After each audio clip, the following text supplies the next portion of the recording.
So my name is Blanca Amigot. I'm the VP of Partnerships at IBL Education.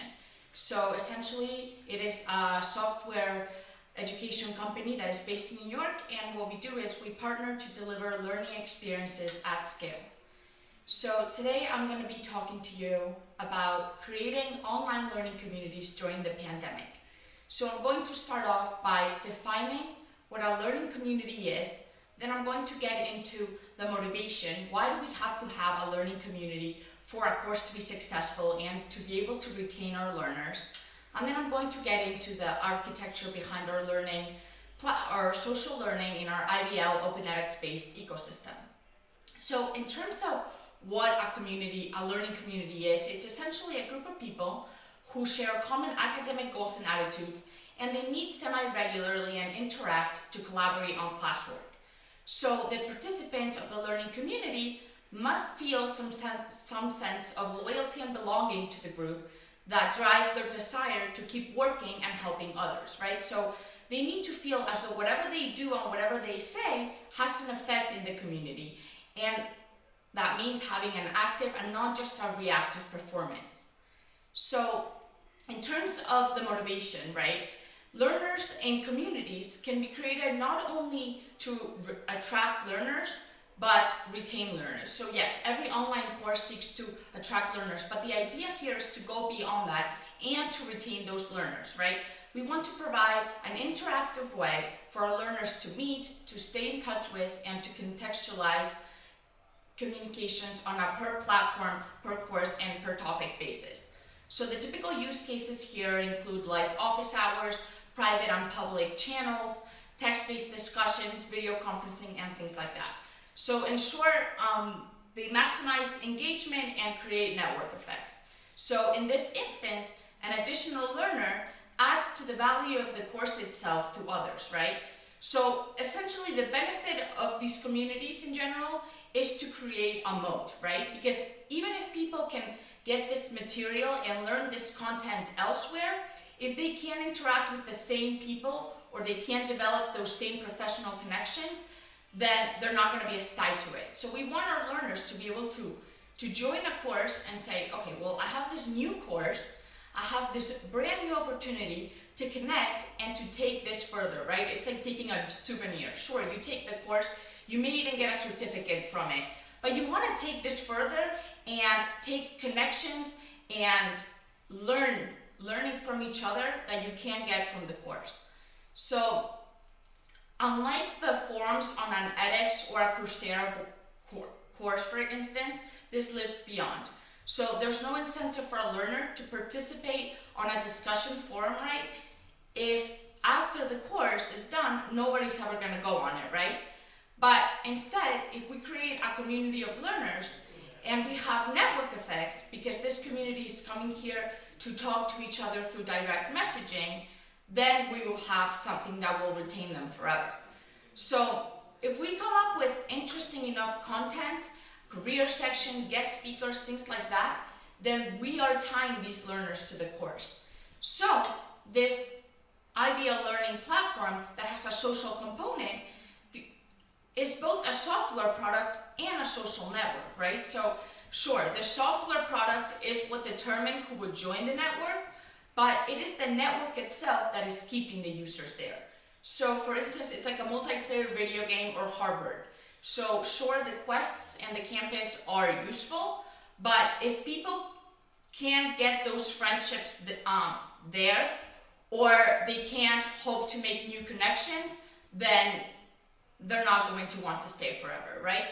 So the users are bound to the courses because of the communities that they've created within them. This network keeps showing up because of the friends that they've made or the connections that they intend to make. So this network effect inevitably makes the learning platforms without this capability inferior engaging-wise. So I want to talk to you about the example of JupyterCon. So JupyterCon is a conference that takes place every year. And obviously, because of the pandemic, that was not able to happen, right? So this year it was going to take place in Berlin, and they were like, okay, well, what do we have with this vibrant community of Jupyter Notebook practitioners that wants to meet in person. How can we make this engaging and interactive? They needed a way to celebrate the community, to bring people so that they can meet, to network for professional opportunities, and just an incentive for the people at the conference to be able to be part of the conference. So what they did was turn JupyterCon online into, well, JupyterCon into JupyterCon Online, which is essentially just an online learning platform for the conference. So a conference just like this one, they decide, by the way, it's launching next week, but they decided to take this further into a learning platform. So turning all of the content being discussed, all of the material being interacted with, into mini online courses that sure would grant certificates, but essentially would allow participants to have individual chatters, direct messaging, private and public channels, things like that. So they wanted to make this engaging for the learners. So in terms of our architectural overview, our IBL Open edX-based platform integrates with open source technology, right? And it does this via single sign-on and REST API connections in order to automatically enroll learners into private channels and public channels. So this is how we make that happen. In terms of the social platform, we have Workspaces, then we have private and public channels, and then we have direct messaging. So the Workspaces work in that they can be segmented per course, per platform, or per group of students, right? You can have a workspace for a given course or have different workspaces for different course runs. But the goal here is basically to create focused communities that optimize for moderators and learners' experiences at scale. So we also have public and private channels. So within each workspace, that instructors can go into the studio version of their Open edX-based platform, and they can create these private and public channels themselves. So for instance, I'm going to show you what that looks like, but this is what it can look like, but they can have one set of channels for announcements, another one for chatter, another one for question and answer, another one for tech issue reports, anything that should have its own conversation or its own set of participants has its own channel.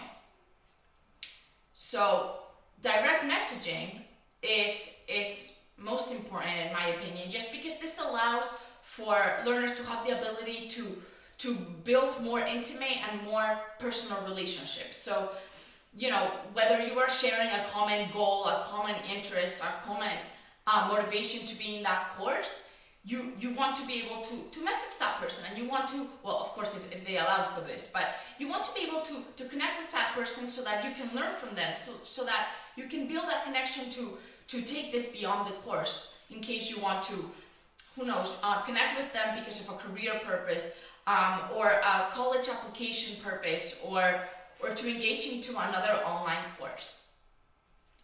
So lastly, I want to talk about video conferencing and how we make that happen. So like I mentioned, this can happen via WebEx or Zoom, but the idea here is to be able to have synchronous learning, right? So whether that is with virtual office hours, live study group sessions, anything like that, that is definitely going to contribute to the interaction and to the engagement of the student. So generally these communities meet once a week for just 60 to 90 minutes. It does not need to be more, and they meet for lively discussions and activities centered around the week's course material. So that pretty much wraps up my talk in terms of how we can create online learning communities that are engaging with social networks, and how that helps not only obviously attract learners but retain those learners. So that's pretty much it. Thanks, Blanca. Sure.